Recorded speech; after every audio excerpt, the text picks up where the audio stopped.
Your Honor, you have already allowed petition 315 CRPC.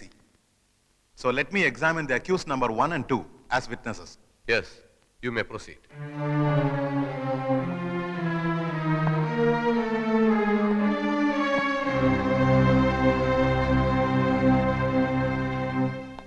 നിങ്ങളും രണ്ടാം പ്രതി രാമകൃഷ്ണനും അന്യായക്കാരുടെ വീട്ടിൽ എന്തിനു പോയി? ഞങ്ങൾ താമസിക്കുന്ന വീട്ടിൽ വന്നവർ ഞങ്ങളെ കാപ്പ് കുടിക്കാൻ ക്ഷണിച്ചു, അതുകൊണ്ട് പോയി. അപ്പൊ അവരുടെ വീട്ടിൽ ആരൊക്കെ ഉണ്ടായിരുന്നു?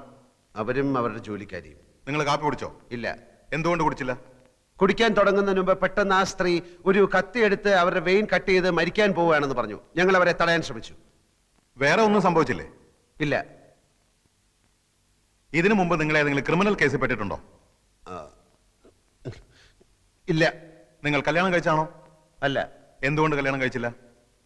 ഒരു സ്ത്രീയെ കല്യാണം കഴിച്ചവളെ കടപ്പറയിലെ ഒരു ഉപകരണമാക്കി മാറ്റാൻ എനിക്ക് സാധിക്കില്ല എന്നുള്ളതുകൊണ്ട്. സ്ത്രീകളോടുള്ള നിങ്ങളുടെ മനോഭാവം എന്താണ്? സ്ത്രീ അമ്മയാണ്, ദൈവമാണ്. That's all, Your Honor.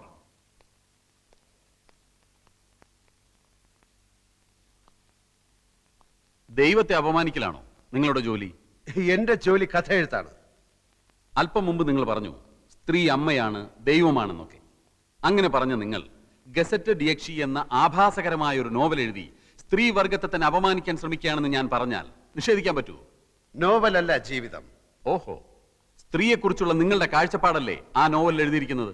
അല്ല, ഈ ലോകത്ത് നല്ല സ്ത്രീകളും ചീത്ത സ്ത്രീകളുമുണ്ട്. നല്ല സ്ത്രീകളെ നായികമാരാക്കി ഞാൻ ധാരാളം നോവലുകൾ എഴുതിയിട്ടുണ്ട്. പക്ഷെ ഗസറ്റ് രക്ഷയിലെ നായിക ഒരു വൃത്തികെട്ട സ്ത്രീയാണ് എന്ന് മാത്രം. അന്യായക്കാരിയോടുള്ള പക തീർക്കാനല്ലേ നിങ്ങൾ ആ നോവൽ എഴുതിയത്? കാശിന് വേണ്ടിയാണ് ഞാൻ നോവൽ എഴുതുന്നത്. ഗസറ്റ് രക്ഷയിലെ നായികയുടെ ചിത്രത്തിന് അന്യായക്കാരിയുടെ മുഖം എങ്ങനെ വന്നു? അത് ചിത്രം വരച്ച ആളോട് ചോദിക്കണം. നിങ്ങൾ മദ്യപിക്കാറുണ്ടോ? ആ, അത്യാവശ്യം. ഇതുവരെ ഒരു കേസിലും പ്രതിയായിട്ടില്ല എന്ന് നിങ്ങൾ പറഞ്ഞു. മദ്യപിച്ച് അന്യായക്കാരിയുടെ വീട്ടിൽ കയറിയതിന് നിങ്ങളെ പോലീസ് അറസ്റ്റ് ചെയ്തിട്ടില്ലേ? രണ്ടാം പ്രതി രാമകൃഷ്ണന്റെ വീടാണെന്ന് കരുതിയാണ് ഞാൻ ആ വീട്ടിൽ കയറിയത്. എന്ത് കരുതി എന്നുള്ളതല്ല, നിങ്ങളെ പോലീസ് അറസ്റ്റ് ചെയ്തോ ഇല്ലയോ? പോലീസ് അറസ്റ്റ് ചെയ്തില്ല, എന്നെ കൂട്ടിക്കൊണ്ടുപോയി. SIക്ക് സത്യം ബോധ്യമായപ്പോ എന്നെ വെറുതെ വിട്ടു. ഈ സ്ത്രീകൾ തനിച്ച് താമസിക്കുന്ന വീട്ടിൽ കയറി ബ്രേക്ക്ഫാസ്റ്റ് കഴിക്കലാണോ നിങ്ങളുടെ ജോലി? ബ്രേക്ക്ഫാസ്റ്റ് കഴിക്കാൻ തോന്നുമ്പോൾ ആ വീട്ടിൽ സ്ത്രീകൾ തനിച്ചാണോ സംഘം ചേർന്നാണോ താമസിക്കുന്നത് എന്ന് ഞാൻ നോക്കാറില്ല. ഏത് സ്ത്രീ വിളിച്ചാലും നിങ്ങൾ ബ്രേക്ക്ഫാസ്റ്റ് കഴിക്കാൻ പോവോ? ബ്രേക്ക്ഫാസ്റ്റ് മാത്രമല്ല, ലഞ്ചും സപ്പറും ഒക്കെ കഴിക്കാൻ പോകും. വർഷങ്ങളായി മനസ്സിൽ കൊണ്ടു നടന്ന അന്യായക്കാരിയോടുള്ള പക തീർക്കാൻ വേണ്ടിയാണ് നിങ്ങൾ അവരെ മാനഭംഗം ചെയ്യാൻ ശ്രമിച്ചതെന്ന് ഞാൻ പറഞ്ഞാൽ നിഷേധിക്കാൻ കഴിയൂ? കഴിയും. ഞാൻ ഈ സ്ത്രീയെ ആദ്യമായി കാണുന്നത് തന്നെ ഏതാനും ദിവസങ്ങൾക്ക് മുൻപാണ്. ഓഹോ, സ്ത്രീയെ കിടപ്പറയിൽ വെറും ഒരു ഉപകരണമാക്കി മാറ്റാൻ സാധിക്കാത്തതുകൊണ്ടാണ് നിങ്ങൾ കല്യാണം കഴിക്കാത്തതെന്ന് ഇവിടെ പറഞ്ഞു. അതെ. നിങ്ങളുടെ അച്ഛന്റെ പേര് കൃഷ്ണമേനോൻ. അതെ. അമ്മ ലക്ഷ്മിക്കുട്ടി അമ്മ. അതെ. ഇതാരുടെ കല്യാണക്കത്താണ്? ഇതാരുടെ കല്യാണക്കത്താണെന്നാ ചോദിച്ചത്. പറയൂ. എന്റെ കല്യാണക്കത്താണ്. എന്ന് വെച്ചാൽ സ്ത്രീയെ കിടപ്പറയിലെ ഉപകരണമാക്കി മാറ്റാൻ ഇഷ്ടമില്ലാത്ത നിങ്ങളുടെ വിവാഹ ക്ഷണപത്രം. നിങ്ങളുടെ ഭാര്യ ഇപ്പൊ എവിടെ?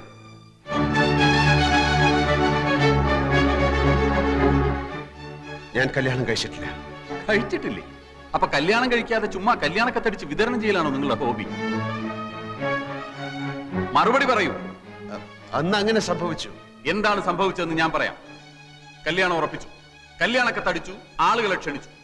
കല്യാണ തീയതി അടുത്തപ്പോഴാണ് വധു അറിയുന്നത് നിങ്ങൾ ഒരു ആഭാസനാണ്.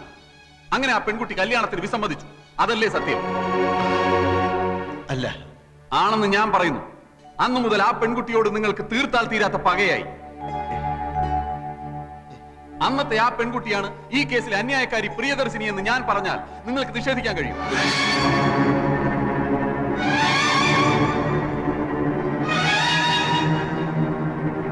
ഈ ക്ഷണക്കത്തിലെ വധു പ്രിയ മേനോൻ തന്നെയാണ് അന്യായക്കാരി പ്രിയദർശിനി. വരൻ വിദ്യാസാഗർ തന്നെയാണ് ഇപ്പോഴത്തെ ഈ novelist Sagar Kottappuram. Your honour, അന്ന് തന്നെ നിഷേധിച്ച പെൺകുട്ടിയോടുള്ള മുൻ വൈരാഗ്യം തീർക്കാൻ വർഷങ്ങളായി അവസരം തേടി നടന്ന പ്രതി ഒടുവിൽ ഈ കിട്ടിയ സന്ദർഭം ഇവിടെ ഉപയോഗപ്പെടുത്തുകയായിരുന്നു എന്നുള്ളതാണ് സത്യം. That's all your owner.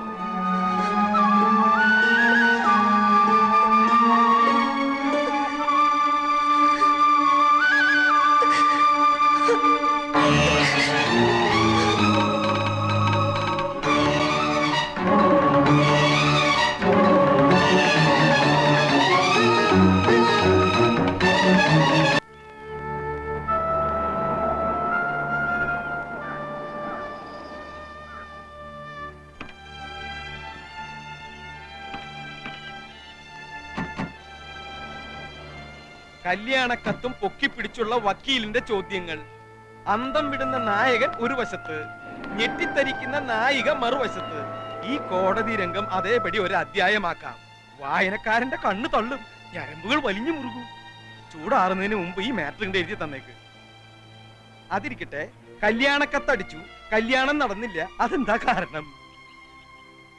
അത് പോട്ടെ, 5-6 വർഷത്തിനിടയിൽ വീണ്ടും കണ്ടുമുട്ടിയപ്പോൾ നായകൻ നായികയെ തിരിച്ചറിഞ്ഞില്ല, നായിക നായകനെയും തിരിച്ചറിഞ്ഞില്ല. ഈ സിനിമയിലും നോവലിലും ഒക്കെ പഴയ കാലം മറന്നു പോണ ഒരു രോഗമുണ്ടല്ലോ, എന്താ അതിന്റെ പേര്? അമ്ലേഷ്യം അല്ലേ? രണ്ടാൾക്കും അമ്ലേഷ്യം പിടിപെട്ടതാണോ? എന്തെങ്കിലും ഒന്ന് പറ എന്റെ കോട്ടപ്പുറം.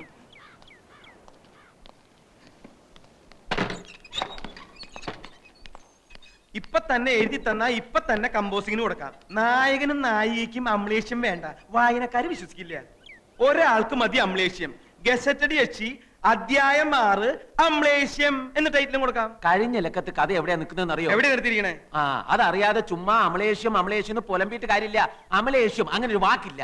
പിന്നെ ഈ മറവി രോഗത്തിന്റെ പേരെന്താന്ന്? അതൊന്നും അല്ല ഇവിടുത്തെ പ്രശ്നം. സാഹിത്യകാരൻ ജയദേവനെ അനിത വശത്താക്കി ദിലീപും ജയദേവനും ഈ പ്രശ്നത്തിൽ പൊരിഞ്ഞടി നടന്നു. ദിലീപ് മരിച്ചു, ജയദേവൻ ഒളിവിൽ പോയി. അവിടെയാ കഴിഞ്ഞ ലക്കം അവസാനിക്കുന്നത്. അടുത്ത ലക്കത്തിൽ പെട്ടെന്ന് എങ്ങനെ നായകനും നായികയും കോടതിയിലെത്തും? നായകനെ പോലീസ് പിടിക്കട്ടെ. എന്നിട്ട് നായകൻ പോലീസിനോട് പറയുന്നു നായികയുടെ പ്രേരണ മൂലമാണ് താൻ ദിലീപിനെ കൊന്നതെന്ന്. അപ്പൊ നായികയും പോലീസ് പിടിക്കും. അങ്ങനെ നായകനും നായികയും കോടതിയിൽ മുഖാമുഖം നിൽക്കും. വക്കീൽ ചോദ്യങ്ങൾ ചോദിക്കും. പെട്ടെന്നാണ് കഥയിൽ ട്വിസ്റ്റ് വരുന്നത്. അവർ പണ്ടെന്നോ കല്യാണക്കത്തടിച്ചിട്ടും കല്യാണം കഴിക്കാത്തവർ. അമ്ലേഷ്യം. എന്താ കുഴപ്പം? സാറിന്റെ അത്രയും മണ്ടന്മാരല്ല ഇവിടുത്തെ വായനക്കാര്. വായനക്കാർക്ക് അമ്ലേഷം പിടിപെട്ടാലും മതിയല്ലോ.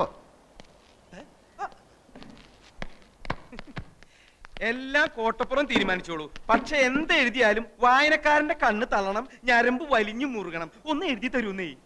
ഒന്നിങ്ങോട്ട് വന്നേ. എന്തിനാ? അല്ല, ഒന്നിങ്ങോട്ട് വരൂ. കസേര അവിടെ ഇരുന്നോട്ടെ. ആയിരുന്നോട്ടെ. വരുന്നുട്ടോ കോട്ടപ്പുറം.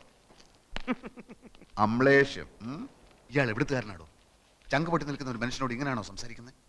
കോടതി രംഗം കഥയാക്കണത്രേ. കോടതിയിൽ കണ്ടത് അയാളുടെ ജീവിതമാണ്. അത് തന്റെ അളിഞ്ഞ വാരികയിൽ എഴുതാനുള്ളതല്ല. അളിഞ്ഞ വാരിക? മഞ്ചാടിയോ? എന്നെ പറഞ്ഞാൽ ഞാൻ സഹിക്കും. വാരികയെ പറ്റി പറഞ്ഞാലുണ്ടല്ലോ. ഇറങ്ങി പോടോ, ഒച്ച വെക്കാതെ. എന്നോട് ഇറങ്ങി പോവാനോ?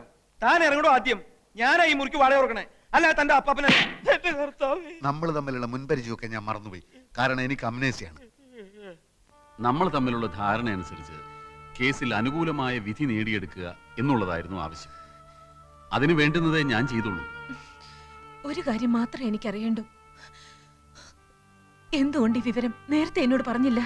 പറഞ്ഞതുകൊണ്ട് കേസിന് പ്രത്യേകിച്ച് എന്തെങ്കിലും ഗുണം ഉണ്ടാകുമെന്ന് എനിക്ക് തോന്നിയില്ല. മാത്രമല്ല, ഞാൻ മറ്റൊരു രീതിയിലാണ് ചിന്തിച്ചത്. അയാളുമായിട്ടുള്ള ഈ പൂർവ്വബന്ധം ഞാനുമായി ഡിസ്കസ് ചെയ്യാൻ പ്രിയക്ക് താല്പര്യമില്ലെന്ന് എനിക്ക് തോന്നി. വിവാഹം നിശ്ചയിച്ചിട്ടും പ്രിയ അയാളെ അറിയുമായിരുന്നില്ലെന്ന കാര്യം ഞാൻ ഊഹിച്ചതേയില്ല. പ്രിയയെ അയാൾക്കും അറിയാമായിരുന്നില്ലേ? നമുക്ക് പിന്നീട് സംസാരിക്കാം.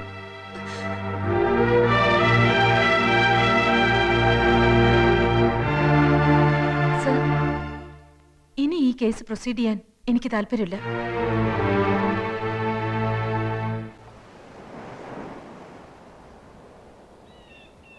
എന്റെ ദൈവമേ.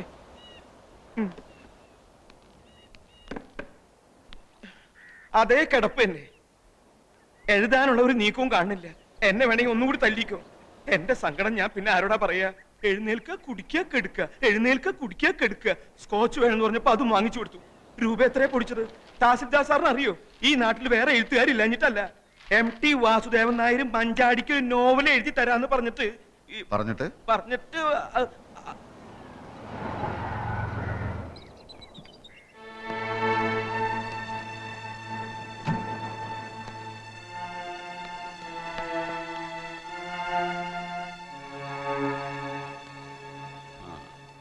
ആവശ്യമില്ലാത്തൊരു കേസാണിതെന്ന് അറിയാഞ്ഞിട്ടല്ല.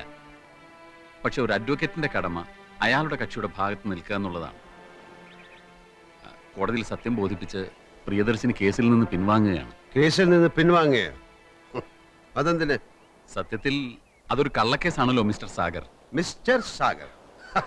മിസ്റ്റർ സാഗർ ഞാൻ? താൻ പെട്ടെന്ന് മാന്യനായോ? നാണവും മാനവും ഇല്ലാതെ വെറും കാശിന് വേണ്ടി കോടതിയിൽ കിടന്ന് നാടകം കളിച്ച നാറിയല്ലോടോ താൻ?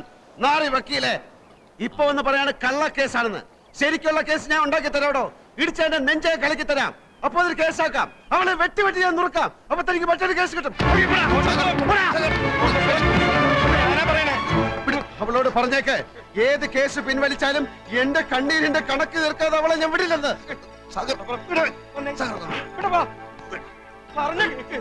സാഗർ, വിടരുത്.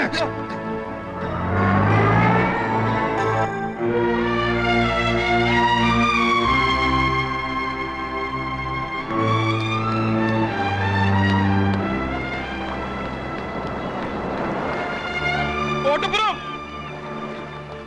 കോട്ടപ്പുറം നിക്ക്. ആത്മഹത്യ ചെയ്യരുത്. അതിന് മാത്രം ഇവിടെ ഒന്നും സംഭവിച്ചിട്ടില്ല. ആത്മഹത്യയോ? വിടോ. സ്വസ്ഥമായിട്ടൊന്ന് ആലോചിക്കാനും സമ്മതിക്കില്ല. അതല്ല, പെട്ടെന്നൊന്നും മിണ്ടാതെ ഇങ്ങോട്ട് പോന്നപ്പോ അത് പോട്ടെ. ഇപ്പൊ ആലോചിച്ച എന്താ? കഥയാണോ? ഈ കാണുന്നത് എന്താണ്? ഇത് കടലല്ലേ? അല്ലേ? ഈ കടലിന്റെ അക്കരെ എന്താണ്? കടലിനക്കരെ അക്കരെ കരയായിരിക്കും അല്ലേ? ഈ അറബിക്കടൽ കടന്നു നിന്നാൽ എത്തുന്നത് എവിടാണ്? ഗൾഫിൽ. ഗൾഫിലല്ലേ? അതെ, ഗൾഫ്. ഗൾഫ്.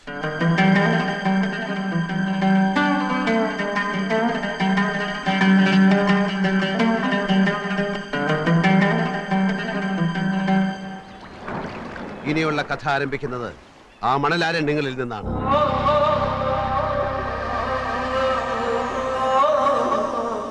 അത് പക്ഷേ ഇതുവരെ എഴുതിയ കള്ളക്കഥയല്ല, യഥാർത്ഥ കഥ, എന്റെ ജീവിതം. ഇനി ഞാൻ എഴുതുന്നത് എന്റെ തന്നെ ജീവിത കഥയാണ്. ഗസറ്റഡ് യക്ഷിയും ജയദേവൻ എന്ന എഴുത്തുകാരനും ഇനി പ്രിയദർശിനിയും സാഗർ കോട്ടപ്പുറവുമായി ഇവിടെ പുനർജനിക്കുന്നു.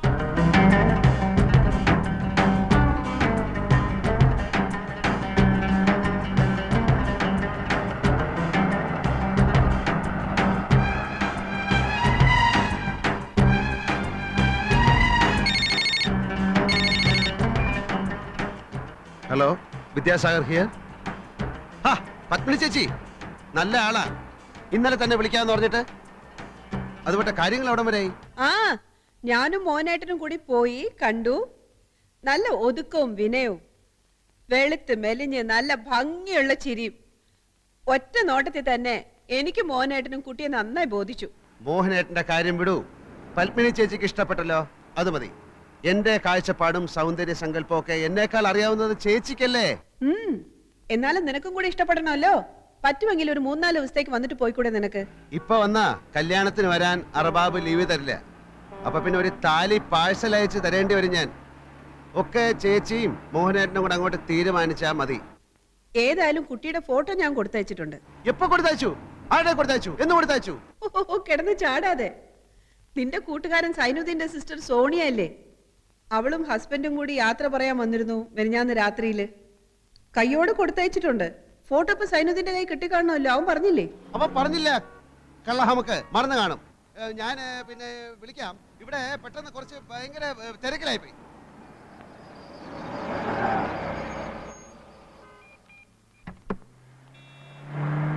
Hello, Malabar garments. ആര്? വിദ്യാർത്ഥനോ? ആ, ചൈനക്കുണ്ടല്ലോ, കൊടുക്കാം. ഇക്ക ഫോൺ. ആ, അതോ കിടക്കണം. മര്യാദയ്ക്ക് അടുക്കി വെക്കാൻ പറഞ്ഞ കേൾക്കൂല. ഫോൺ. എന്ത് ഫോണ്? നീ ഇതൊന്ന് ശരിക്കും അടുക്കി വെക്ക ആദ്യം. ഏതാ എന്റെ ഫോൺ? വിദ്യാർത്ഥന. എന്താണ് മോനെ കുട്ടാ, സുഖം തന്നെയോ? അടിച്ച് നിന്റെ കണ്ണിയാൻ പൊട്ടിക്കും. എടാ, ഞാൻ കെട്ടാൻ പോകുന്ന പെണ്ണിന്റെ ഫോട്ടോ നിന്റെ കൈ കിട്ടിയിട്ട് നീ എന്താ എനിക്ക് തരാത്തത്? തരാത്തത് വേറൊന്നും കൊണ്ടല്ല മോനെ. ഓളെ ഫോട്ടോ കണ്ടിട്ട് എനിക്ക് കൊതി തീരുന്നില്ല. ഇടിച്ചു നിന്നെ മര്യാദയ്ക്ക് ഫോട്ടോ ഇവിടെ എത്തിക്കടാ. നിന്റെ കമ്പനി എന്റെ മലബാർ ഗാർമെന്റ്സിന് 10,000 ലക്കോസ്റ്റ് ടീഷർട്ടിന്റെ ഓർഡർ തരാമെന്ന് പറഞ്ഞിട്ട് എന്തായി? എന്റെ കമ്പനി നിനക്ക് ഒരു ഓർഡറും തരാമെന്ന് പറഞ്ഞിട്ടില്ല. നീ പറഞ്ഞു 10,000 പീസസിന്റെ ഒരു ഓർഡർ നിനക്ക് വേണമെന്ന്. അത് നടക്കില്ലെന്ന് ഞാൻ അപ്പോഴേ പറഞ്ഞാണല്ലോ. എടാ, നീ ഒന്ന് മനസ്സിലാക്കണം. എത്രയോ കൊല്ലക്കാലം നമ്മൾ ഇന്ത്യക്കാരെ മുഴുവൻ അടിമകളാക്കി ഭരിച്ച ബ്രിട്ടീഷുകാരനാണ് നിന്റെ കമ്പനി മുതലാളി. എന്നോടുള്ളതിനേക്കാൾ ആത്മാർത്ഥ്യമൊന്നും അവനോട് കാണിക്കണ്ട. പണ്ട് നമ്മളെ അവൻ ചൂഷണം ചെയ്തു, ഇന്ന് നമ്മൾ അവനെ ചൂഷണം ചെയ്യണം. അതാണ് രാജ്യസ്നേഹം. ഓ, ഇതാണോ രാജ്യസ്നേഹം? ഞാൻ അറിഞ്ഞില്ല. നീ ഈ ഫോട്ടോ എപ്പോ എത്തിക്കും? നീ ടീഷർട്ടിന്റെ ഓർഡർ എപ്പോ തരും? ഓ, അത് ശരി. അപ്പോ ഓർഡർ തന്നാലേ നീ ഫോട്ടോ തരൂ അല്ലേ? നീ ഓർഡർ താടാ മോനെ. വേണ്ട, എനിക്ക് ഫോട്ടോ വേണ്ട. രാത്രി ഞാൻ നിന്റെ ഫ്ലാറ്റിൽ വരാം. എന്നിട്ട് നമുക്ക് ഓർഡറിന്റെ ഫോട്ടോയുടെ കാര്യം വിശദമായിട്ട്